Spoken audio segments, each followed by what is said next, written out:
नवी मुंबई जिल्ह्यातील खारघरमध्ये एका झेरॉक्स दुकानात हजारो SIR फॉर्म झेरॉक्स केले जात असल्याचा प्रकार समोर आला आहे। याबाबत माहिती मिळाल्यानंतर ठाकरे गटाच्या पदाधिकाऱ्यांनी दुकानात धाव घेतली। यावेळी हे फॉर्म झेरॉक्ससाठी घेऊन आलेला व्यक्ती भाजपचा युवा पदाधिकारी असल्याचे समोर आले आहे। या प्रकरणी 4 BLOंना निलंबित करण्यात आला असून पोलिसांनी गुन्हा देखील दाखल केला आहे।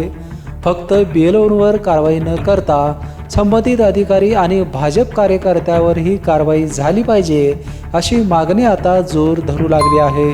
मी सेक्टर 19 खारघर या ठिकाणी झेरॉक्स एका दुकानात माझ्या पर्सनल कामाचे झेरॉक्स काढण्यासाठी गेलो असता मला त्या ठिकाणी हजारोच्या संख्येने SIRचे ओरिजिनल फॉर्म झेरॉक्स करत असल्याचे माझ्या लक्षात आलं।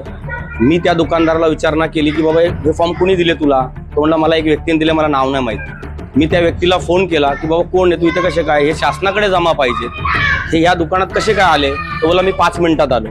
तो आला आणि मला म्हणाला की मी भारतीय जनता पार्टी युवा मोर्चाचा पदाधिकारी आहे, हे फॉर्म माझ्याकडे, तू माझ्याबरोबर काय तुझा प्रॉब्लेम आहे मला सांग। मी म्हटलं तुझ्याकडे फॉर्म आले कसे?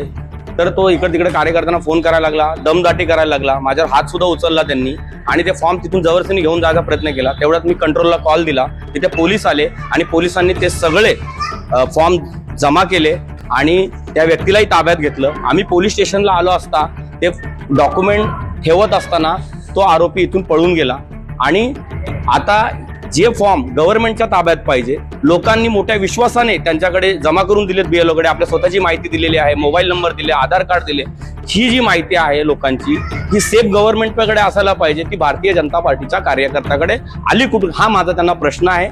हे जे BLOंनी किंवा शासकीय कर्मचाऱ्यांनी या भारतीय जनता पार्टीच्या ज्या कार्यकर्त्यांना फॉर्म झेरॉक्स काढून देण्यासाठी, डाटा लीक करण्यासाठी मदत केली, अशा कार्यकर्त्यांवरती, अशा शासकीय कर्मचाऱ्यांवरती गुन्हा दाखल झाला पाहिजे अशी माझी मागणी आहे। So immediately as he was holding this illegally and xeroxing it illegally, so ERO registered a crime against Mr. Suraj Patil at Kharghar police station and also further inquiry is going on, and 5 BLOs who has handed over illegally these forms to the Suraj Patil, they were also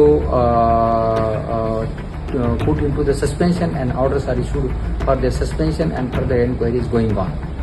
BPN bureau न्यूजसाठी विजय यशपुत्र।